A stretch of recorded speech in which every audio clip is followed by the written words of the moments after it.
I can I just pop in here for a second? Like I just think I'm just listening to the body of conversation. I'm not listening to the conversation. Because I've kind of heard it so many times. If I'm honest, and I'm not trying to. Why do people need to keep doing it? That's what's so weird, you know? Yeah, that's always my question, Matt. That's like, what are we doing? What is this? What are we doing? You know? And oddly enough, okay, so I'm looking out my window and I've got a bird feeder out there, and it's covered in red-winged blackbirds. Okay, just covered. There's no other bird out there, and I know there's a lot of birds out there. Okay, so we have the category of bird. And then we have the category of nuthatch and chickadee and whiskey jack and blackbirds. But guess what? It's only the blackbirds out there, okay? Like, they're not including anyone else in their game, right? And then every now and then a little falcon will fly through and pick a few of them off. He's also a bird. He's also a bird, right? So anyway, I'm thinking about that. And then the other thing that I'm thinking about is Brendan the Navigator. And I think this really, for me anyways, this is giving me some kind of concept. He was a saint who got in a really rickety little boat with a bunch of monks, 40 of them, and 3 unbelievers who just jumped in at the last minute. And they floated up, they prayed, and then they floated off into the ocean. And were willing to just, wherever they landed, that's where they were going to establish a monastery, and they were going to do their thing as monks. They had no destination. And I think that's what people are worried about. They're worried about not having a destination. That's what that's kind of what I see.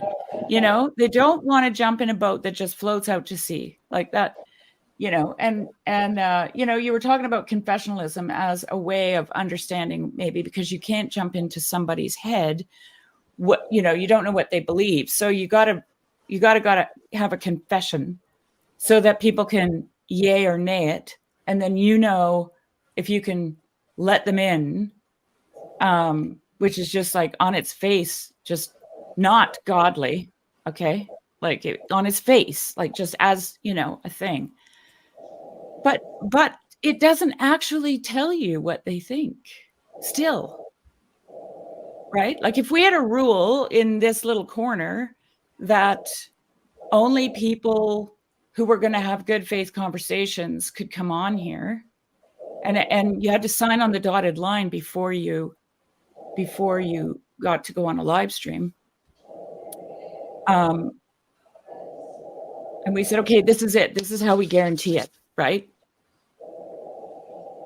We haven't guaranteed anything. People just sign on the dotted line and then get in there and not have a good faith conversation, right?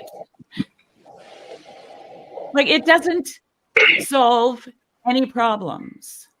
So, and I don't know, like when I think about what Jesus talked about, he talked about living in the moment, not worrying about tomorrow. He talked about, if you follow me, I have no place to lay my head, right? Like he literally was like Brendan the Navigator. Right. Brendan the Navigator was like Christ. He jumped in a boat and off he went to see where he would land. So those are a couple thoughts. And then I'll just say this one, third one.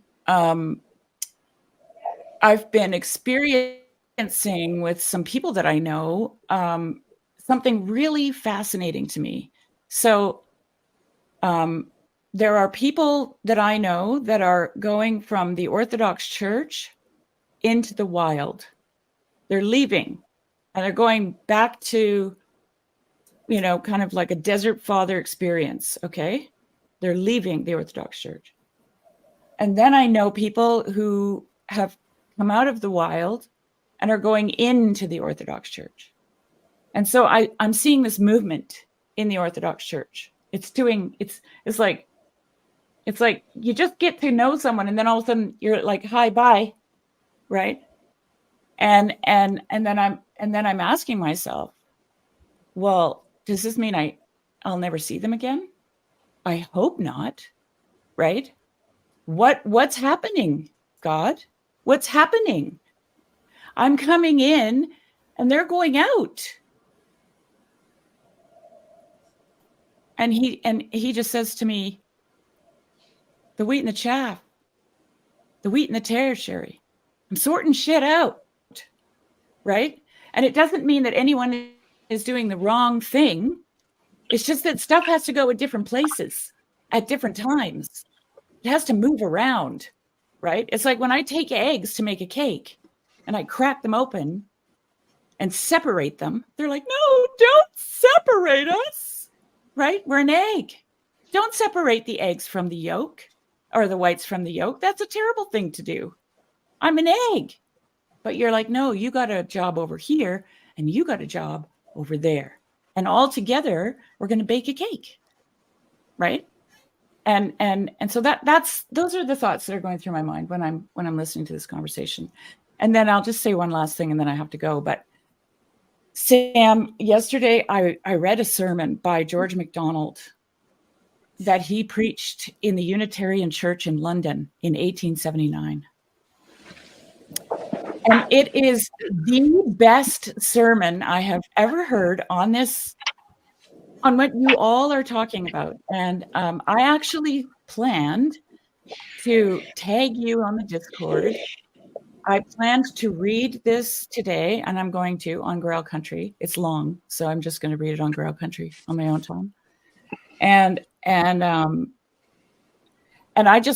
want to make it public now because I think everything that you're talking about here is what George is addressing in this sermon. So stay tuned, folks.